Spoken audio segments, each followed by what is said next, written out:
Muy buenas, espectadores de Estado de Alarma. Este es el programa El Veredicto. Como siempre, tenemos una mesa de lujo con tres pedazos de abogados, como no podía ser de otra manera. Hoy tenemos a Agustín Martínez, a don Cándido Gómez Pumpido y a Carolina Mata. Vamos a hablar de tres temas muy importantes que han estado ocurriendo, ¿no? Durante esta semana, han estado en los medios, en el candelero, ¿no? Que son, en primer lugar, el asunto de la renovación del Poder Judicial. Eh, el PP se negaba, ¿no? a hacer ese cambio de jueces dentro del Poder Judicial. Podemos ha sido muy crítico con esa decisión. Algunos dicen que Pablo Iglesias quiere poner a sus propios jueces como pues, por su propio interés, ¿no? Para que sean a lo mejor más favorables con algunas sentencias, ¿no? Con algunos casos que les están sacando últimamente.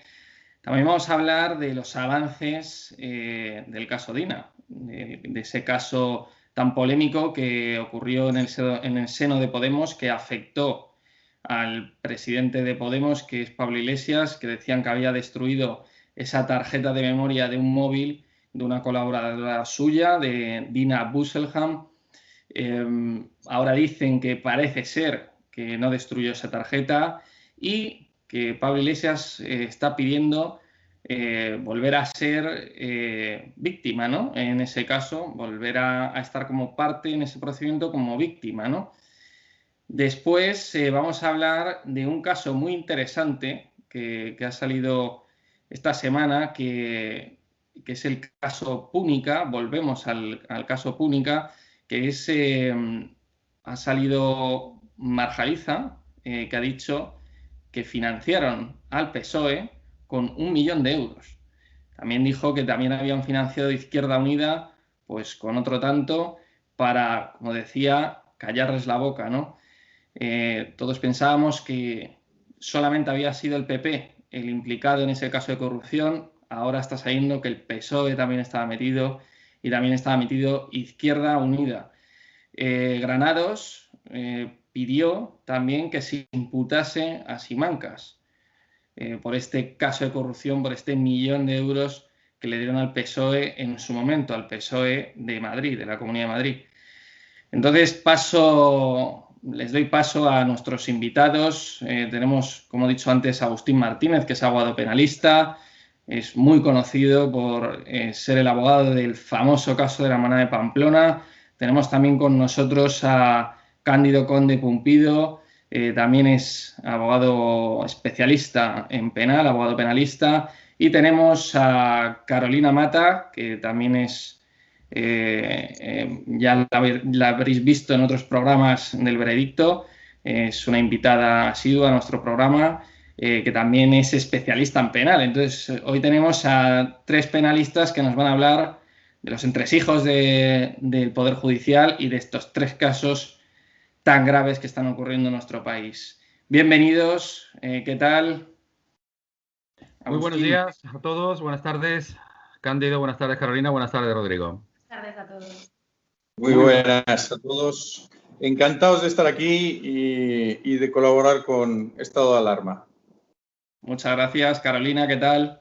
Muy bien, encantada de estar con todos vosotros. Bueno, yo quería que comentaseis un poco, en primer lugar, esa renovación del Poder Judicial. ¿Cómo se produce este mecanismo de renovación de los jueces? ¿Se produce cada vez que gana un partido de diferente ideología? ¿Cambian los jueces? ¿Cómo se produce esto? ¿Y por qué ahora el PP se niega? ¿Y por qué Podemos se está crispando con este tema, ¿no? Le doy paso en primer lugar a Agustín y vamos rotando. Bueno, vamos a ver, el Consejo General del Poder Judicial es, como todo el mundo sabe, y el que no lo sepa, pues se lo decimos, es el órgano, digamos, que rector de los jueces. Pero curiosamente, en contra de lo que parecería normal y de lo que entiendo que debería ser, el criterio que debe llevar al gobierno de los jueces, no está elegido por los jueces, sino más bien al contrario, está elegido por las cámaras legislativas, el Senado y el Congreso. Para llegar a determinar quiénes son esos miembros, tienen que ponerse 3/5 partes del Congreso de acuerdo, lo cual obliga a que tanto ya en el sistema bipartidista como en el actual sigue siendo absolutamente trascendente y indispensable que se pongan de acuerdo PP y PSOE. Hasta ahora lo han ido consiguiendo y se han ido poniendo de acuerdo y evidentemente, bueno, pues han tenido, digamos que ese control político del Consejo General del Poder Judicial, que como ya veremos con posterioridad, tiene una trascendencia importante en los miembros del Supremo y miembros del Tribunal Constitucional, lo cual es francamente muy importante.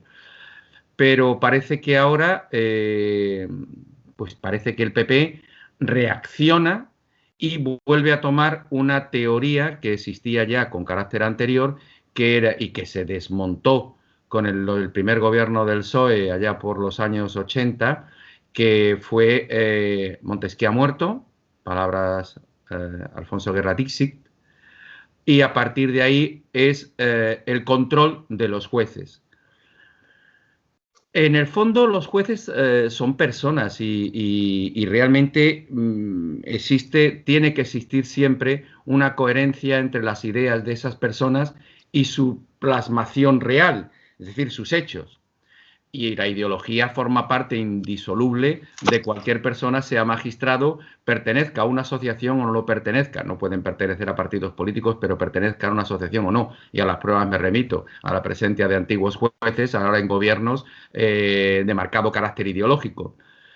Pero de ahí a que el gobierno de los jueces esté en manos de los políticos, es algo que se debería luchar contra ello. Y realmente el PP en su momento luchó, pero también ha tenido momentos volubles a la hora de flexibilizar ese criterio. Y lo ha cambiado, Gallardón lo cambió, Gallardón lo quería incluso más radicalidad en relación al control del Consejo General del Poder Judicial. Y al final de lo que se trata es, ¿va a haber algún partido político que plantee realmente y seriamente ese cambio de organización, ese cambio de elección? Un sistema franco-italiano en el cual efectivamente una parte la elija el Congreso y el Senado y otra parte la elijan los jueces. Esa es una cuestión que debería formar parte de la vida política de este país y que realmente no interesa. Y no interesa porque gracias a ello tienen el control de los jueces, en cierta medida, los partidos políticos. Entonces, lo que estás diciendo... vamos, es lo que hay en nuestro país, pero es un tema muy grave, ¿no? Que no hay una separación efectiva entre el Poder Judicial y el Poder Legislativo y el Poder Ejecutivo, ¿no? Te lo repito, con 202 diputados, Alfonso Guerra dijo sí.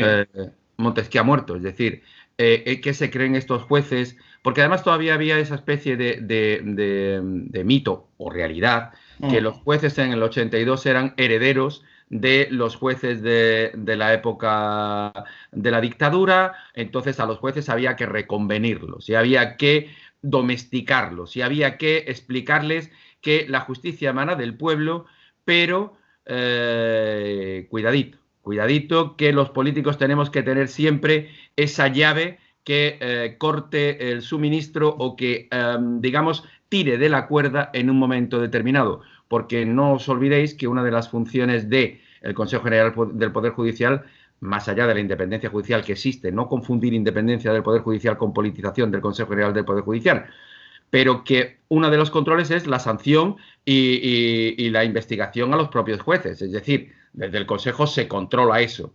Por lo tanto, es muy importante que nadie se salga del carril.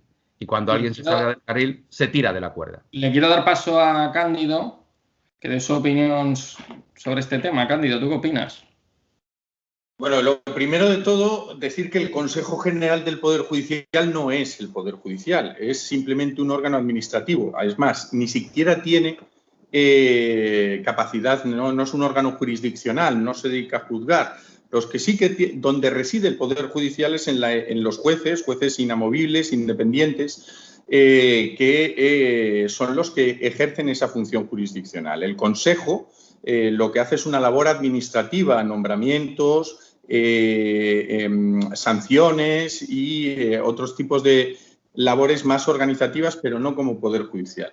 También decir que es evidente que en España hay un intento de control por parte de los partidos políticos del sistema de nombramiento de jueces y del Consejo General del Poder Judicial, por lo tanto, y que eso se puede entender como, evidentemente, una injerencia en la independencia judicial. Pero también hay que recordar que la división de poderes no es una división absoluta. Es más, hemos desarrollado unas teorías de contrapesos entre los diferentes poderes, es decir, el Poder Judicial controla al Poder Ejecutivo y controla al Poder Legislativo, el Poder Legislativo nombra al presidente, el Poder Judicial, a su vez, tiene otras formas de control y una de esos contrapesos que se introdujo es precisamente el nombramiento por parte de las cámaras, donde el Poder Legislativo tiene también un cierto poder sobre el Poder Judicial. Del Consejo, que está formado por 20 miembros, 12 son nombrados entre personas que son a propuesta también de las diferentes asociaciones, que ahora hablaremos, porque cuando se crea o cuando en la Constitución lo que establece es que debe de nombrarse o de renovarse cada 5 años. Y esa renovación no coincide exactamente con la de los 4 años normales de legislatura, tanto de un poder como de la presidencia, ¿no? y del gobierno. Entonces, estamos hablando de que se introdujo posteriormente, en 1985, una reforma donde también se tuvo en cuenta las asociaciones que no, en un primer momento ni siquiera se preveía su existencia, ni el derecho de asociación de los jueces incluso estaba cuestionado. Con lo cual, si hay un nombramiento entre jueces, por lo menos de 12 de los miembros del Consejo del Poder Judicial, un nombramiento que se hace de una terna, que son las propias asociaciones las que la proponen con una serie de avales, es decir, que sí que salen de entre los jueces y sí que influyen dentro de esos nombramientos también las propias asociaciones y los propios jueces. Ahora bien, efectivamente, el problema es que, y yo creo que también viene no solo del intento de politizar la judicatura con los nombramientos, o que ese intento viene también de la excesiva judicialización que existe en este país de la política. Es decir, los partidos políticos tienen más interés en controlar los nombramientos de los jueces precisamente por el hecho de que los jueces tienen una mayor injerencia de la que se produce en otros países sobre la vida política de este país, y son muchas veces los propios partidos los que han fomentado eso, denunciándose unos a otros, ejerciendo también acciones penales como partido contra otro partido. Entonces, independientemente de eso, yo creo que el sistema, sin decir que no se atiene a la división de poderes o que puede ser demasiado o puede prestarse a demasiada injerencia política, sí que es cierto que también es un sistema que incluso ha sido puesto en duda por el propio Greco en Europa sobre corrupción. El Greco lo que ha dicho es que es un sistema que tiene un problema con la injerencia política que puede suponer. Ahora bien, también hay que pensar en cuál sería la alternativa y si sería mejor, sería peor, si estamos hablando simplemente de una elección de jueces entre jueces, si no es bueno también que haya abogados catedráticos también en ese órgano de gestión o de gobierno de los jueces. Y bueno, ahí está el debate también abierto sobre cuál es el mejor de los sistemas. El problema es que yo creo que muchos defienden una cosa cuando están en elecciones, hablando de transparencia, hablando de se les llena la boca con división de poderes, pero luego, cuando llegan al poder, ninguno de ellos hace efectivo el cambio. Carolina. Bueno, pues yo suscribo lo que dicen mis compañeros, pero dicho esto, sí que me gustaría a mí reivindicar la independencia de los jueces, porque realmente creo fervientemente en que esto es así. O sea, para mi experiencia y lo que yo veo es que los jueces, vengan de donde vengan, sean puestos por quien sean puestos. Yo creo que la mayoría de los jueces han obtenido su puesto por una dura carrera, unas oposiciones. También es verdad que hay nombramientos como en este caso, puestos por otras personas. Pero bueno, dicho esto, sí que realmente quiero reivindicar que en España, no sé en otros lugares, pero en España la independencia de los jueces es, vamos, absoluta.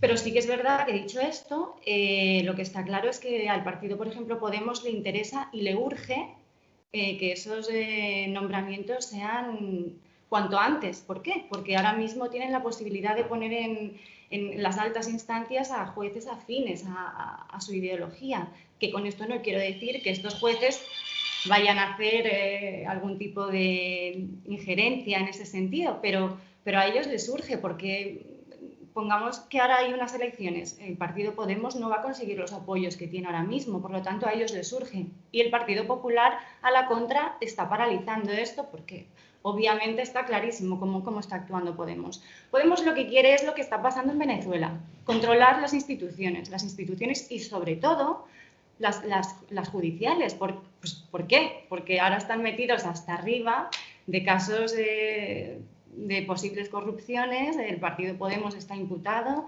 y, bueno, pues están viendo que hay un futuro incierto judicial. Entonces, sí, les interesa. ¿Tú crees que eso justifica que el PP esté bloqueando? Además, es una actitud que es sistemática por parte del Partido Popular, de cuando está gobernando sí que pacta hasta con CiU para renovar el Consejo General del Poder Judicial, pero que cuando sale de los gobiernos y se da una mayoría o tiene un gobierno socialista enfrente, siempre bloquea. Y para un partido que es constitucionalista o que dice defender la Constitución, precisamente ser el que bloquea, oiga, mire, lo que tienen ustedes es que alcanzar un consenso. No, yo es que si está ese no voy a alcanzar un consenso. Oiga, pero si se ha buscado precisamente en la Constitución que ese consenso exista, usted no puede vetarlo y vetarlo simplemente porque sabe que la composición actual le es más favorable.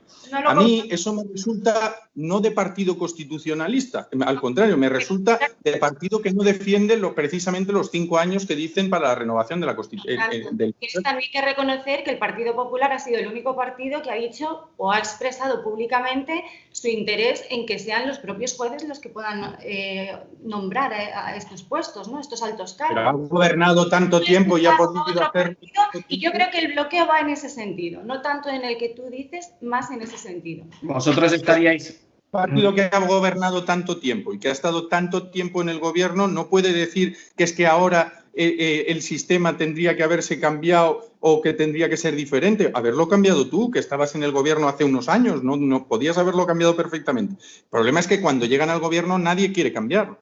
Claro, solo quieren cambiarlo en la oposición. Vamos a ver, Cándido y Carolina, si os habéis dado cuenta, habéis entrado en lo que es la politización del Consejo General del Poder Judicial y, más que la politización, en el control político del gobierno de los jueces. Es decir, y lo habéis dicho los dos, claro, desde dos puntos de vista antagónicos, pero interrelacionados. Es decir, ahora resulta que efectivamente el PP, que en su momento pudo plantear esta modificación del Consejo General del Poder Judicial, no lo hizo. Pero también es cierto que probablemente Podemos, con una fuerza política escasa, quiere tener una posición en el Consejo General del Poder Judicial, gracias a que con ello va a seguir manteniendo que el Partido Socialista siga gobernando este país, que no le corresponde. Es decir, al final estáis hablando los dos de la misma moneda de diferentes caras.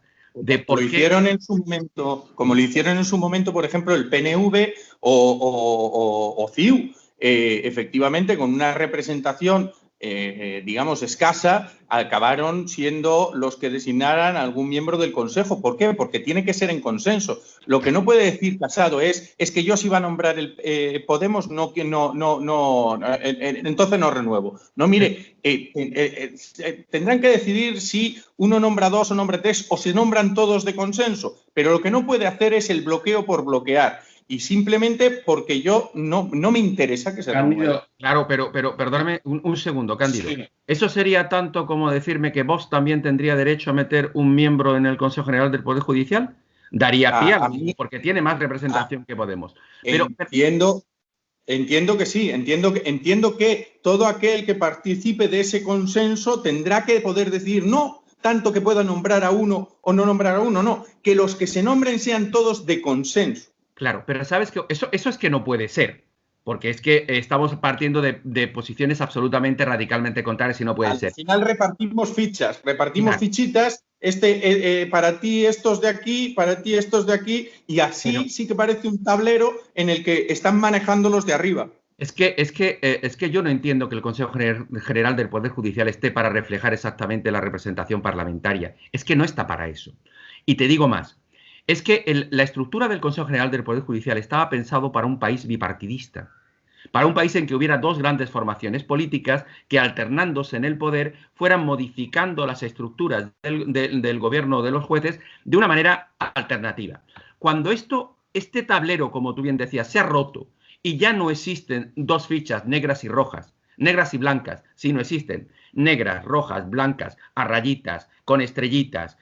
Claro, esto se ha complicado mucho, porque ya para llegar a un consenso de las 3/5 partes, la situación es muy diferente y es muy compleja. Es muy compleja porque en este país estamos viendo cómo a determinadas formaciones políticas se la veta radicalmente, se la veta mediática y políticamente. ¿Por qué hace 5 años con el gobierno del PP sí se pudo alcanzar ese gobierno, ese consenso? Y sin embargo, siempre que gobierna el PSOE es el PP el que se bloquea y bloquea la institución. Vuelvo a insistir, porque yo creo que el escenario, el tablero político hace 5 años era diferente al que es ahora y cada vez va a ser más diferente probablemente, o no, o se volverá a tender a un bipartidismo. No lo sé a dónde nos llevará toda esta ruleta política. Pero que sí que es cierto que el planteamiento estaba hecho desde el punto de vista de pensar en una España de blancos y azules, de rojos y azules, pero más sencilla, más centrada,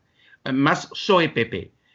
Al cambiar ese escenario, ya es muy difícil que se vaya a dar un 3/5 del Congreso de acuerdo con la modificación del Consejo General del Poder Judicial, porque siempre va a haber partes que van a vetar a partes. Porque cuando hay gente que está partiendo... Agustín, te compraría eso si no hubiese habido ya un acuerdo que quedó revelado con los WhatsApps aquellos del chat del PP, de Cosidó y demás, un acuerdo donde ya estaba renovado el Consejo General del Poder Judicial, donde el PSOE y Podemos habían cedido incluso la presidencia para que fuera el PP el quien dijera, y había puesto a Marchena, y todo porque se filtró por todos esos líos que hubo, al final quedó y por la renuncia del propio Marchena a ocupar el puesto, al final quedó sin renovar. Eso fue hace ya más de un año de aquello, 1 año y medio, si no recuerdo mal. Pero bueno, estamos hablando... Sí, perdona. A ver, Agustín, te estaba contestando por alusiones. Si quieres responder algo, si no, os voy a hacer un apunte y una pregunta, ¿vale? Es absolutamente cierto lo que estás diciendo, Cándido. El problema es que yo creo que ese escenario hoy en día no se podría repetir. Y no se podría repetir... Cuando tú ya tenías el acuerdo, ¿por qué vuelves para atrás? ¿Por qué el PP prefiere tenerlo bloqueado? Como tú comprenderás, yo no soy el portavoz del PP, nada más lejos de la realidad y ya me libraría. Pero... Te lo digo yo. Es simple y llanamente porque la nueva configuración me va a ser menos favorable y ahí es donde está el control. Oiga, no podemos dejar la sala segunda que tiene que ver el caso Bárcenas, el caso no sé cuánto, el caso de pública de tal. El caso La Manada, el procés. Sí. Claro. Efectivamente. No podemos dejarlo en manos de un presidente que no nos sea afín, no podemos dejarlo en manos de jueces que no podamos controlar? ¿Es esa la verdadera situación en la que vive el PP? El tema es, o sea, estoy de acuerdo con vosotros, pero está claro que, por ejemplo, en este caso Podemos o el Partido Socialista también, ya por incluir a todo el gobierno social comunista, lo que quieren es impunidad, ¿no? Al intentar meter mano en el tema del Consejo General del Poder Judicial y poner sus propios jueces. Es decir, Podemos quiere empezar a poner sus propios jueces para poder llegar a controlar el Poder Judicial y de esa manera tener mayor impunidad. Es lo que Carolina... Es lo que parece ser que lleva haciendo el PP y que pretende que no lo pueda hacer Podemos. Pero Cándido, vamos a poner las cosas encima de la mesa. El Partido Popular, por muchas historias que haya tenido, es un partido moderado. Lo podemos considerar así. Podemos no es un partido moderado. No es un partido moderado, entonces es más peligroso. Es decir, no es un partido moderado. El PSOE en su momento, el PP también, son partidos moderados. Podemos no es un partido moderado. Ahí está el peligro, ¿no? Carolina comentaba que siempre nos critican esto, que siempre a veces sacamos el tema de Venezuela, pero Carolina comentaba el tema de Venezuela, de que se hizo un poco lo mismo, ¿no? Se metió mano en el Poder Judicial allí, se empezaron a cambiar jueces, a poner los suyos, y entonces de esa manera tenían mayor impunidad para gobernar y para hacer lo que quisieran, ¿no? Yo os quería hacer una pregunta. ¿Estaríais de acuerdo en que los jueces los eligiera únicamente el Poder Judicial? Es decir, que los jueces eligieran a los jueces, no que los eligiese el Poder Legislativo, porque, como bien dice Cándido, que hay un contrapeso, ¿no?, de poderes, pero si el Poder Judicial es el que controla el Poder Legislativo y el Poder Legislativo es el que elige, de alguna manera, al Poder Judicial, pues tú estás eligiendo a tu vigilante, ¿no? Lo estás eligiendo. Entonces, al final vas a elegir al más laxo o al que sea más favorable a ti. Entonces, yo os quería hacer esa pregunta. ¿Estaríais de acuerdo en que fuera absolutamente independiente, que los jueces eligiesen a los jueces? Rotundamente sí. Muy bien. Es que además es algo, es que existe, esto ya está todo inventado. Es decir, aquí España tampoco va a ser un país que vaya a crear en esto nada que no esté creado desde antes. Existe un sistema mixto que es bastante coherente y lógico, que es de los 21 miembros del Consejo General del Poder Judicial, los 12 que representan a la magistratura, que sean elegidos por los jueces, y los otros 8, que son personas de reconocido prestigio, que sean elegidos por las cámaras, 4 por el Senado y 4 por el Congreso. Eso sería un sistema perfectamente mixto, perfectamente admisible, y que permitiría que desde las organizaciones políticas se tenga acceso al Consejo General del Poder Judicial, al control de la Administración de Justicia, pero también que los 12 magistrados sean elegidos. Además, tampoco nos vayamos a equivocar. Pero ahí entramos en el problema de las asociaciones, y es que las propias asociaciones parten de unos posicionamientos que tienen un posicionamiento ideológico también. Es decir, Jueces para la Democracia se entiende progresista, la asociación, la APM, se entiende conservadora, con lo cual ya partimos de que esas mismas asociaciones, que son las que también proponen y las que también intervienen en el proceso de nombramiento, se ven ya en sí mismas y en su propia idiosincrasia politizadas. Con lo cual, desde el momento en el que está controlado también el nombramiento por las propias asociaciones o porque también influyen y cada una parece colgar de algún partido político también, entonces ahí es donde nos encontramos nuevamente con un problema de politización. Cuando hablamos de elegir a los jueces, que fueran ellos mismos los que se eligieran, primero, yo creo que efectivamente hubo un miedo a que fueran elegidos por los jueces en aquel gobierno socialista, que es lo que llevó en el 85 a cambiarlo, porque efectivamente eran jueces que venían mayoritariamente de una época y habían obtenido su carrera o habían desarrollado su carrera durante el franquismo. Creo que ahora esa percepción que hay, que también hay un miedo de la izquierda a que los jueces, una asociación o una profesión mayoritariamente conservadora, o así se ve, pues no fueran a elegir jueces, pero a lo mejor si los eligieran ellos no los elegían bien mirando ideologías, los elegían mirando capacidad técnica, prestigio por las sentencias que se han obtenido o capacidad de gestión también, porque hay que recordar que no es lo mismo poner sentencias que gestionar un órgano o una institución o un poder o todo un poder, ¿no? Entonces, también habrá que ver si realmente la elección por parte de los propios jueces, si debería de ser solo entre jueces o deberíamos de entrar también abogados, catedráticos y demás, pero desde luego para mí no hay un sistema absoluto que vaya a dar frutos de independencia inmediatos, y creo que puede llegar a entenderse que un sistema mixto, como decía Agustín, puede ser apropiado sin perjuicio de que luego entiendo que se ha viciado en muchos sentidos lo que pretendía la Constitución,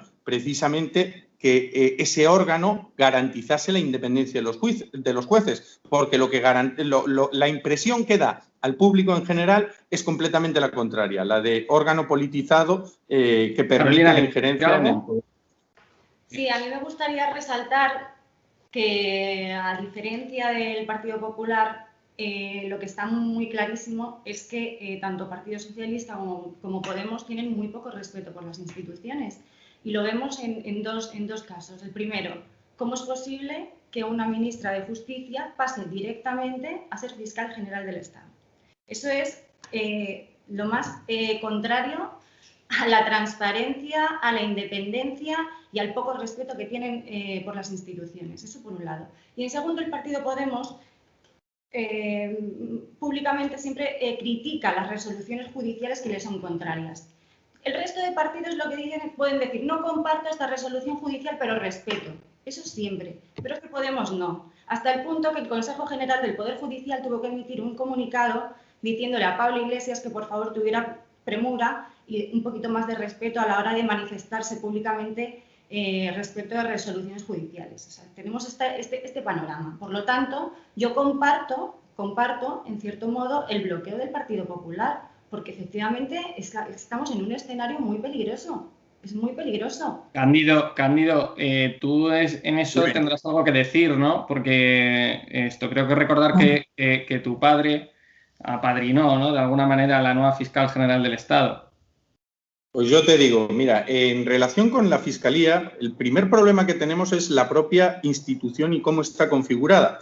Es decir, el problema es que el fiscal general es poco más que un secretario de Estado del ministro de Justicia, porque por mucho que lo llames Ministerio Fiscal y tenga categoría de ministro del fiscal general prácticamente, pero no, el problema es que no tiene una independencia económica. Todos podemos entender perfectamente que si no tenemos independencia económica no podemos hablar de independencia. Aquel que depende de que papá y mamá le paguen la casa, le pague los gastos, evidentemente independiente no es, por mucho que viva solo. Aquí nos pasa eso. Si el fiscal general tiene que ir al ministerio porque no tiene ni siquiera un presupuesto propio, a ir pidiendo dinero, cada vez que tiene que ir a pedir dinero, tiene que estar negociando con esa especie de negociación que parece que hay en todo. Bueno, pues yo te doy esto, pero dame esto otro. Con lo cual, eso no puede dar una institución independiente en ningún caso. Y creo que es uno de los grandes problemas que tiene la institución, el depender de las cuentas y del dinero que le da papá desde el Ministerio de Justicia. Además, por mucho que se ha intentado y se renovó el estatuto del Ministerio Fiscal para que la elección del fiscal general también viniera refrendada por otros poderes del Estado, cesase cuando cesaba el gobierno y se diesen otra serie de imposibilidad de cese si no era por unas causas tasadas, bueno, eso efectivamente te da una cierta independencia, pero sin la económica no te sirve de absolutamente nada. Y es otro de los problemas graves que yo entiendo hay en cuanto a la injerencia política dentro, porque claro, quien ejerce las acusaciones y quien luego dice si se acusa o no se acusa a determinada persona, sin perjuicio de las acusaciones particulares, es el Ministerio Fiscal, que las acusaciones particulares muchas veces no están presentes cuando hay un secreto de sumario, cuando hay al inicio de las actuaciones, con lo cual ahí es el Ministerio Fiscal el que dice si se archiva, no se archiva, o pide que se archive o que no se archive en función de los intereses que puedan tener. Y si no son intereses, y si no estamos hablando de independencia, pueden ser intereses políticos y, por lo tanto, eso es algo que tenemos que modificar y que cambiar cuanto antes.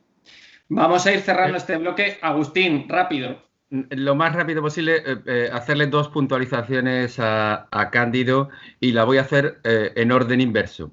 Voy a empezar por donde has terminado. Yo es que Carolina no te ha dicho o no ha entrado en el trasfondo de la condición de fiscal general, que es lo que tú has respondido por donde tú has venido a salir. Aquí hay una cuestión, claro, aquí hay una cuestión que es bastante más sencilla que todo eso. Es un nombramiento impropio que la persona que ha sido ministra de Justicia pase a ser fiscal general del Estado, porque al fiscal general del Estado, entre otras cosas de menor importancia, se le debe presumir la independencia. Y alguien que ha formado parte de un gobierno, pues deja de serlo por el mero hecho de que ha formado parte de una organización colegiada y que evidentemente demuestra por afinidad una ideología. Es propio de una república bananera o de una república bolivariana, más allá de quién le dé el dinero, del presupuesto que tenga o deje de tener. Es que yo no estoy hablando de la figura del fiscal general del Estado, sino estoy hablando de la figura representada por esta señora, que entiendo que no es digna de ocupar este cargo, y no por su propia dignidad, que seguro que la tiene y no voy a entrar en ello, sino por su condición de anterior ministro de Justicia y que formaba parte de un gobierno y además acreditaba de forma bastante vehemente su condición ideológica. Eso la incapacita, más allá de otras cuestiones personales. Y por efectivamente, lo que me decía Raquel, efectivamente iba más enfocado a la persona. Pero claro, me iba por el discurso de no solo hay que serlo, sino parecerlo. El problema es que Dolores Delgado no puede ni siquiera parecerlo, porque la propia institución ni lo es. Es decir, hablar de que el fiscal general tiene que parecer independiente, cuando ni siquiera es independiente la institución, y la institución ya hace aguas desde las bases, pues evidentemente. Yo soy, como sabes, Agustín, fui también uno de los grandes detractores del nombramiento como fiscal general de Dolores Delgado. No me gustó. Yo habría cogido, además, después de los problemas que también había tenido como ministra, el caso Villarejo y demás, y eso que a Lola Delgado pues la conozco personalmente, ha trabajado con mi padre y fue padrino de ella, pero creo que fue un error nombrarla fiscal general, y que probablemente se habría podido hacer un mucho mejor nombramiento que ese, y que en cualquier caso iba a estar siempre cuestionado solo por el hecho de haber pertenecido al gobierno. Pero no es la primera. No es la primera vez que un ministro ha sido fiscal general también. Créeme una cosa, no existen los errores, existen decisiones políticas tomadas con carácter y con un objetivo perfectamente claro, y Dolores Delgado no es un error del gobierno, es una decisión política absolutamente clara y con una finalidad extrema, que es el control y la ideología. Estoy muy enfadado después de oír ayer que la Fiscalía General del Estado iba a perseguir padres por delitos de abandono de familia. Es decir, un padre preocupado por el hecho de que su hijo pueda perder la salud, que precisamente lo que está haciendo es ocuparse de su propio hijo, dices que le vas a abrir diligencias penales por abandono de familia. Me da que quieres hablar de tu libro. Me da que quieres hablar de tu libro. Cándido. A mí te puedo asegurar que me parece tremendo que se esté utilizando el delito de odio. Perdona, Rodrigo. Que os vais por las ramas y se nos acaba el tiempo. Pues una última puntualización con relación a lo que medio minuto. Medio minuto. Tú hablabas antes de los jueces. Los jueces, claro que tienen ideología. Claro que la tienen. Son personas normales y corrientes. Son personas que han aprobado una oposición, pero que son más centrados, más de derechas o más de izquierda. La cuestión no está en que sean hombres políticos o que tengan ideas políticas, sino en que no haya un control político sobre ellos. Eso es lo que hay que luchar y contra lo que hay que luchar. Y cuando tú hablabas de las asociaciones y la trascendencia de las asociaciones, lo grave en este país es que para la mayoría de los ciudadanos solamente hay una asociación, que es Jueces para la Democracia, porque es a la única que vemos a sus representantes en todas las tertulias, en todos los programas, hablando y dando sus opiniones. El resto de las asociaciones forman parte marginalmente del acceso a los medios de comunicación. Y curiosamente, Jueces para la Democracia tiene una representación bastante más inferior de la que realmente le corresponde para su trascendencia mediática. Bien. Esa es una de las claves. Terminamos este Es un gran bloque. triunfo de Jueces para la Democracia, también he de decirlo.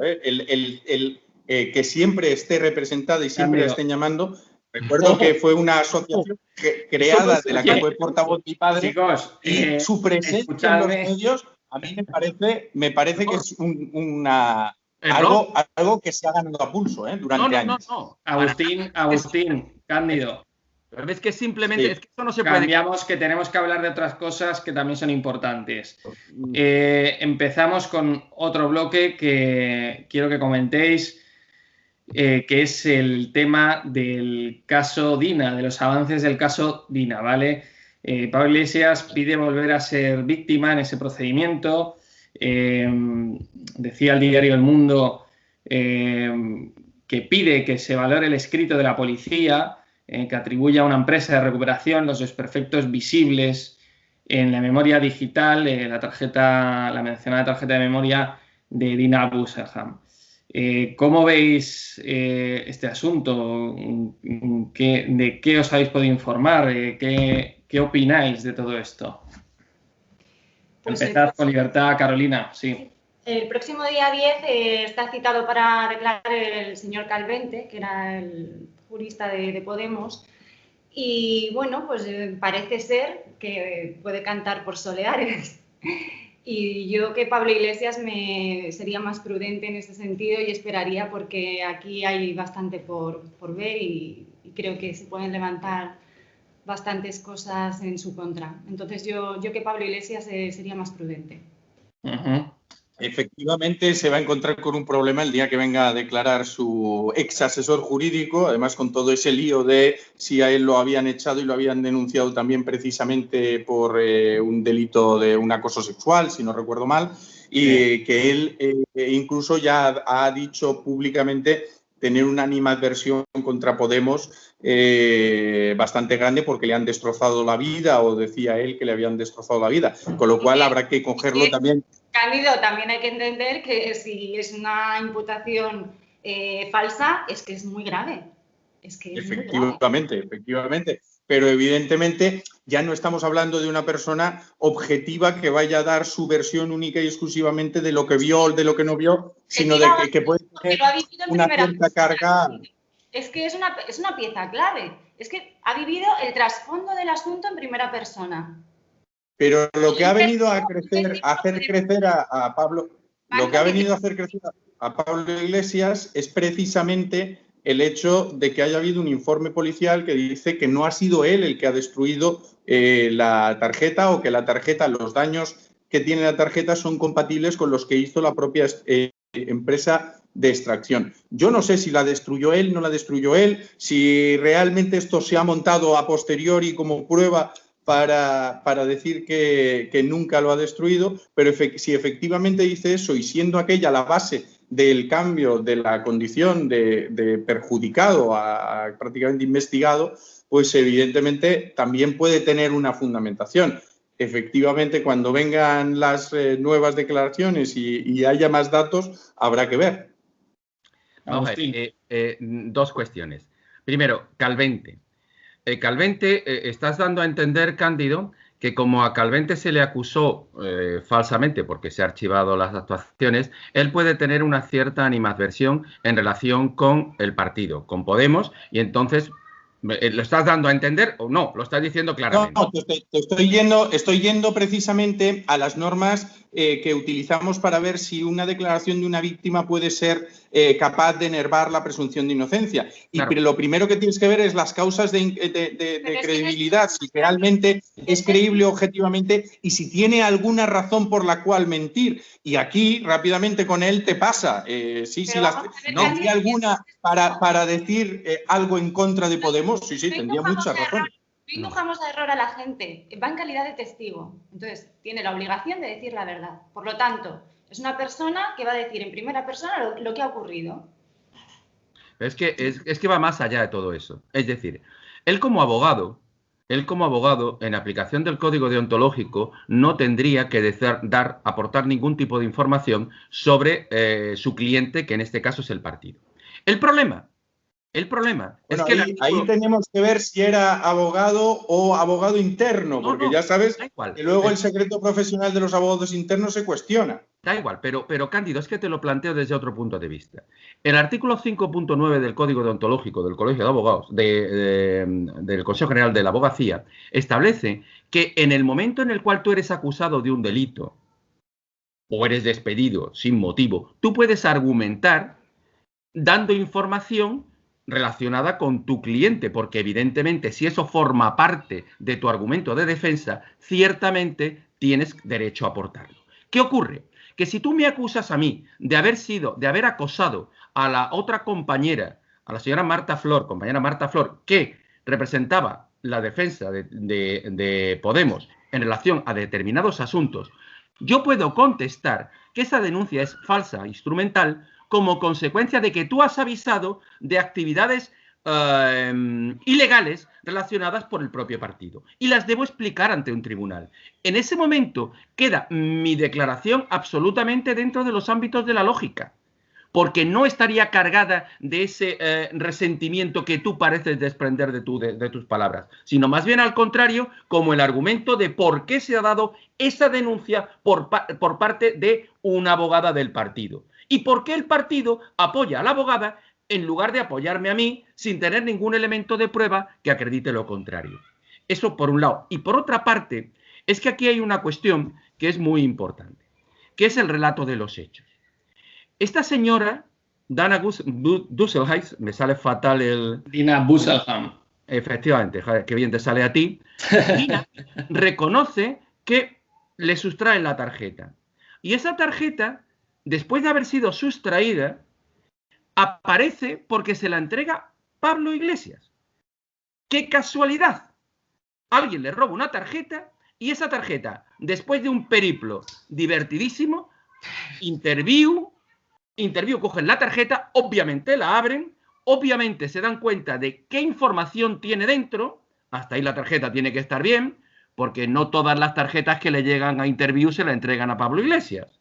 Saben que la información afecta a Podemos y sabe que afecta a Pablo Iglesias y en lugar de convocar una reunión llamando a Dina, a Pablo, a Monedero, a Echenique y a no sé a quién más, solo llaman a Pablo Iglesias.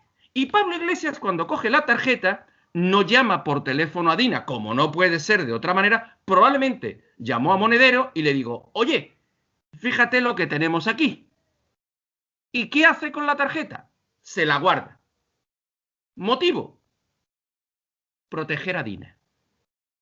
Qué mal pensado es Agustín. No, pero proteger a Dina. Porque Dina reconoce que dentro del móvil existe cierta información, incluso algunas fotos, en las que o bien sale muy favorecida o bien, digamos que no son de consumo público. Pero él se la guarda. Con posterioridad, y este dato es muy importante, aparecen en OK Diario traslaciones reales del contenido del teléfono. ¿Y qué hace en ese momento Pablo Iglesias? Decirle a Dina, oye, Dina, ¿tú sabes que lo que están sacando en OK Diario es lo mismo que tú tienes en tu tarjeta del móvil robado? Porque, oye, qué casualidad, ¿la tengo yo?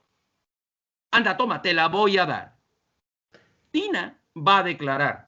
Y cuando Dina declara, más de 18 veces en su primera declaración, en la que todavía no es directora de Últimas Noticias, todavía no está La última hora, perdón, todavía no está suficientemente recompensada, dice constantemente que ella nunca pudo recuperar el contenido de la tarjeta y que se la entrega a una empresa para que lo recupere. Pero cuidado, Pablo sí la tenía con contenido. Después se pierde el contenido. ¿Que tú no puedes achacar la responsabilidad del delito informático a Pablo Iglesias? Por indicios ya te digo yo que sí. Por indicios ya te digo que sí. Y luego el cambio de Dina... el cambio de Dina de decir después, no, mire, es que yo sí que pude acceder brevemente y tal, para intentar decir que no había sido. Estarás de acuerdo conmigo que Dina no es lo suficientemente inteligente para engañar a un juez como García Castejón. Va a ser que no. Suena todo muy raro, desde luego. Bueno, perdona, es que tú dices que suena raro. Para mí suena delictivo. Para mí suena profundamente delictivo. Y para mí me parece una absoluta tomadura de pelo. Y si bien es posible, y admitamos que el delito de informático no se lo puede imputar a Pablo Iglesias porque no puedo. El delito de revelación de secretos, cuidadito, ¿eh? Porque usted tenía un documento que no era suyo. Usted tenía algo que no era suyo. Pero para la revelación necesitas una comunicación a terceros. Puedes acreditar que él lo pudiera tener, pero que sea él el que lo filtra no tendría mucha lógica. Pero si es que solamente la tiene él. Alguien lo ha tenido, que filtrar. La tiene él, la tiene el de Interview, la tiene que se habrá quedado con una copia probablemente. La tiene el que se lo dio Interview, la tiene Villarejo, la tiene todo el mundo. Claro, pero ¿y por qué me la quedo yo? O sea, ¿por qué pero me convierto yo en Villarejo y él, entiendo que entre Villarejo y él, entiendo que el que más iba a tener alguna posible intención de que eso se filtrara no iba a ser Pablo Iglesias, desde luego. Cándido, lo que sí está muy claro es una cosa. Vayamos, porque evidentemente esto es un procedimiento penal y podrá o no podrá ser investigado y podrá o no podrá ser condenado en un procedimiento futuro. Lo que no tiene es la condición de perjudicado. Esa va a ser que no. Quiero dar paso a Carolina. Esa va a ser que no, porque ¿perjudicado de qué? Si has tenido la tarjeta tú, campeón, y la has entregado cuando te ha apetecido y como te ha apetecido. Hombre. Agustín, quiero dar paso a Carolina, que quería comentar algo que no la dejáis hablar. No, a ver. Ya que pierda la condición de perjudicado, es que incluso si se pudiera demostrar que incluso ha manifestado falsamente en sede judicial una declaración falsa, eso es otro delito. O sea, que podemos añadir delitos. ¿Has visto? O sea, que por eso yo a Pablo Iglesias le pediría prudencia y que esperara un poquito. Y esto en relación también con lo que tienen en el juzgado 42, en Plaza de Castilla, ¿eh? Esto van los dos conectados. Bien, se está haciendo tarde, así que quiero que cambiemos al último bloque, que creo que es muy, muy interesante, que es el tema de la púnica, que han salido pues unas informaciones esta semana. Marjaliza dijo que financió al PSOE con 1 millón de euros. Eso ha levantado el cinismo, ¿no? Otra vez que tuvo en su momento el PSOE de acusar al PP en Madrid por el tema de la corrupción de la púnica, y parece ser que ellos también estaban metidos ahí en el ajo. Entonces ha habido pues un cinismo, ¿no?, por parte de estos partidos, que no solamente era el PSOE, sino también Izquierda Unida, que parece ser que también se benefició de ese dinero. Esto, pues ha habido un cinismo, ¿no?, durante todos estos años que han estado achacando al PP ese caso y le han estado machacando con la púnica, y ahora pues han cantado y han dicho que le han financiado al PSOE con 1 millón de euros. Y Granados ha pedido que se impute a Simancas. Entonces, quiero que comentéis este caso. ¿Cómo lo veis vosotros? Bueno, Carolina, sí. Me gustaría decir que no es que Marjaliza lo haya manifestado, sino que también ha aportado prueba documental, como libros contables en los que se acreditan esas mordidas. O sea, que no solamente son declaraciones de una persona, sino que hay un indicio de prueba también.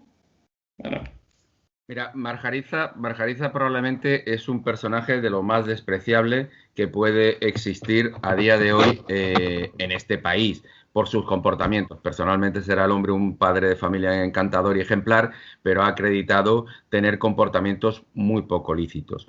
Una persona que dice, parafraseando a Juan March, que el hombre que no tiene precio no vale nada, ya per se significa exactamente cuál es el valor moral de este señor. Yo lamento mucho que cuando alguien en un proceso de corrupción salta un proceso de corrupción y como dicen o como se dice vulgarmente te cogen con el carrito de los helados, ese es el momento en el cual tú tienes que poner encima de la mesa todo lo que tienes.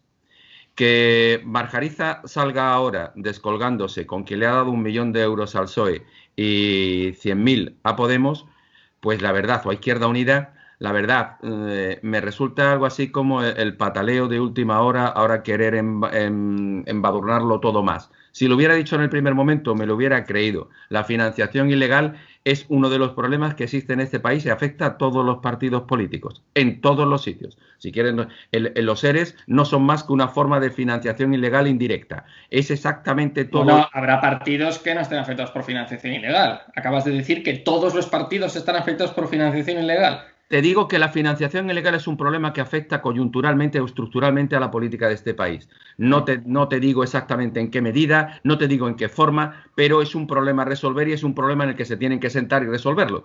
Pero a los dos grandes partidos les ha afectado desde Filesa hasta los ERES, pasando por la retahíla de procedimientos que afecta al PP ahora mismo. Insisto, las declaraciones de Marjariza ahora son cuando menos políticamente interesadas y no entraría en esa dinámica, pero que se investigue. Es cierto, es interesante este tema porque es cierto lo que tú has comentado, ¿no? Que es un problema coyuntural que tiene la política. Yo creo estructural, más que coyuntural. Estructural, sí.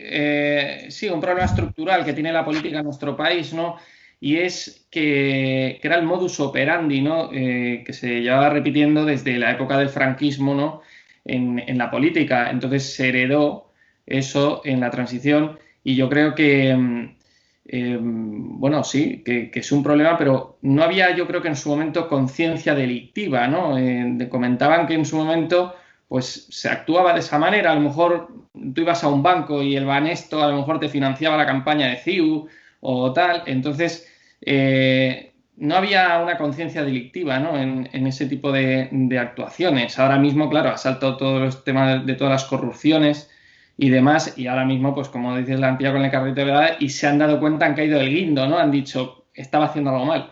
Entonces, bueno, Cándido, cuéntanos tu opinión. Yo te digo, para mí, efectivamente coincido con Agustín en que es un problema, yo te diría más incluso que estructural. Es un problema tanto estructural como cultural, que allí, además, donde cualquier partido, venga de donde venga, toca poder, ya sea en un ayuntamiento, ya sea en una diputación, ya sea en una comunidad o en el gobierno central, acaban todos cayendo precisamente en los mismos problemas. Incluso algunos, sin haber llegado a tocar poder, tienen problemas ya de financiación irregular, con lo cual imagínate. Y hablo tanto de Podemos como de Ciudadanos, como de Vox, como de todos los partidos que se generan. Desde luego, sí, cogiendo también con pinzas la declaración que haya podido hacer y te recordando que es un coimputado, digamos, poniendo el aspersor a ver a cuántos más al pico, estamos hablando de que si efectivamente eso se ha producido, evidentemente que tendrás que imputar.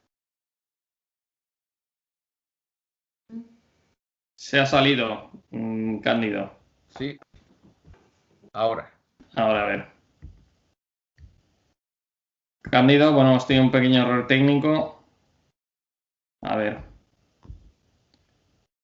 Bueno, Carolina, ¿quieres seguir tú? No, sí, estoy de acuerdo que cuando algo huele mal, para eso está la justicia y para eso están los tribunales. Hay que investigar y me parece correcto, igual por un lado que por el otro. Yo no pongo la mano en el fuego por nadie y lo que tenga avisos de delito tiene que investigarse. Cuando el río suena, algo lleva, ¿no? Cándido, continúa, por favor. Sí, perdonadme, pero un problemilla. Había habido un problema. Lo que digo o lo que venía diciendo es que entiendo que tendrás que imputar a quien sea y tendrás que investigar hasta sus últimas consecuencias. Pero siempre y cuando teniendo en cuenta que antes hablaba la compañera de una prueba documental. Bueno, sí, pero son un poco esas pruebas documentales autogeneradas, que la puedo haber generado entonces o la puedo generar ahora, con lo cual también hay que cogerla no estamos hablando de un certificado. Habrá que verlo y habrá que analizarlo todo, pero si ha habido corrupción, por supuesto, que se investigue y que se persiga. De hecho, uno de los puestos más importantes que podía haber en este país era ser delegado de urbanismo de un ayuntamiento. Eso te aseguraba maravillosas prebendas, obtención de pisos en el mejor de los casos a buen precio. Ahora no quieres ser delegado de urbanismo absolutamente nadie, porque todo lo que puedes tocar te puede salpicar. El piso tiene rejas, el piso que te pueda tocar. Efectivamente, el piso acaba teniendo rejas y control de seguridad 24 horas al día, pero además con limitaciones. Portero 24 horas. Tienes portero 24 horas. Entonces, es verdad que en este país estábamos hablando, y por intentar hilar una cosa con la otra, la administración... Tienes que ir terminando, Agustín. ¿vale? Termino rápidamente. La administración de justicia, la financiación de partidos políticos, hay muchas cosas en las que las organizaciones deberían ponerse de acuerdo y deberíamos intentar hablar de una especie de refundación democrática que nada tiene que ver con el sistema o lo que plantea Podemos, que es un cambio constitucional, un cambio absolutamente radical, pero sí habría muchas cosas en las que este país deberíamos ponernos de acuerdo para cambiar las bases del sistema. Uh-huh. Bueno, pues muchas gracias a los tres, Agustín, Cándido, Carolina, muchas gracias. La verdad es que ha sido un placer, es un privilegio que podáis dar vuestra opinión, que los espectadores, que el ciudadano medio que no es especialista en derecho y saben, pues la mayoría de la gente sabe poco o nada de leyes o de derecho, porque lo ven a lo mejor un poco enrevesado, pues que podéis estar los tres para explicar esto a todos y que todos nos enteremos bien de estos tres casos de los que hemos hablado, ¿no? Así que, Agustín, querías decir una última cosa. Antes de terminar, Cándido, sí. Carolina y yo estamos a tu entera disposición por si la fiscal general, después de las manifestaciones que has hecho, te imputa algún delito por no llevar a los niños al cole. Estamos a tu entera disposición. Los niños tienen 5 y 3 años, con lo cual no están dentro de la edad en la que es obligatoria la escolarización, pero no cuento con vosotros porque vamos a montar una asociación, me parece, aquí para defender a padres. Los caminos de la Fiscalía son inescrutables, pueden llegar a cualquier aspecto. Bueno, muchas gracias a los tres y bueno, a vosotros, espectadores de Estado de Alarma. Este ha sido el programa El Veredicto. Hemos tenido con nosotros a Agustín Martínez, a Cándido Conde Pumpido y a Carolina Mata. Nos han estado hablando de 3 casos muy importantes que están ocurriendo en este momento en nuestro país, que importan a nuestra sociedad, a nuestra nación, que ha sido pues el tema de la renovación, ¿no?, del Poder Judicial. ¿Van a renovarse los jueces o no? El PP lo ha vetado, Podemos quiere meter a sus jueces. También hemos estado hablando del caso Dina, de los avances del caso Dina, que parece ser que Pablo Iglesias quiere entrar otra vez como parte, pero como víctima en ese procedimiento, porque pues las últimas investigaciones y demás, al parecer, las últimas informaciones que ha sacado la prensa han sido que parece ser que no destruyó esa tarjeta. También hemos hablado de la Púnica, del caso Púnica, ese gran caso de corrupción del PP en Madrid, que parece ser que está salpicando también al PSOE, Izquierda Unida, después de unas declaraciones de Marjaliza, que dijo que había dado 1 millón de euros al PSOE y que ahora están pidiendo que se impute a Simancas en este caso. Entonces, bueno, estos 3 casos nos los han estado comentando nuestros 3 especialistas jurídicos. Así que muchísimas gracias por habernos visto. Un saludo a todos y ¡viva España!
más importante que ha sucedido en la transición. Roberto, española. ¿quieres que nos cierren hoy el canal también, no?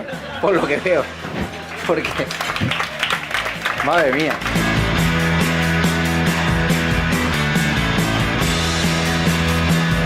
Mi obsesión, y lo digo abiertamente, es expulsar a esta gente del gobierno. Mientras que no los expulsemos, España seguirá siendo el peor país en gestionar una pandemia, el peor país en una crisis económica, el peor país. Y la única forma que tenemos de evitarlo es echar a esta gente.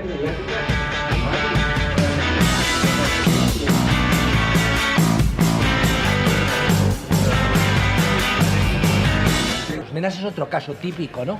En aras de la bondad y de la hermandad entre los pueblos, y pues se permite un tipo de cosas que no tendrían por qué permitirse, pero es el país que tenemos.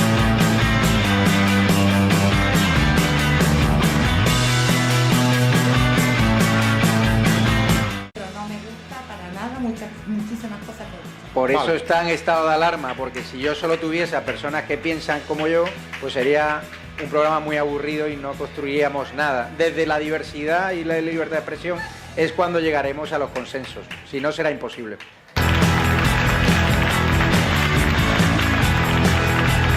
Y yo lo que veo más grave de este país, aparte de la política, la economía, etcétera, es la actitud de la gente. Yo veo una actitud de la gente, con todo el respeto, depresiva, una actitud de gente que no sabe dónde esconderse, una actitud de gente que hay un problema y tiene miedo a explicarlo, una actitud de gente que en el fondo, los que hemos hablado mucho de Cataluña, parece a veces la frase que ya se decía en Cataluña, que en Cataluña no hacía falta políticos, hacía falta un autobús de psiquiatras.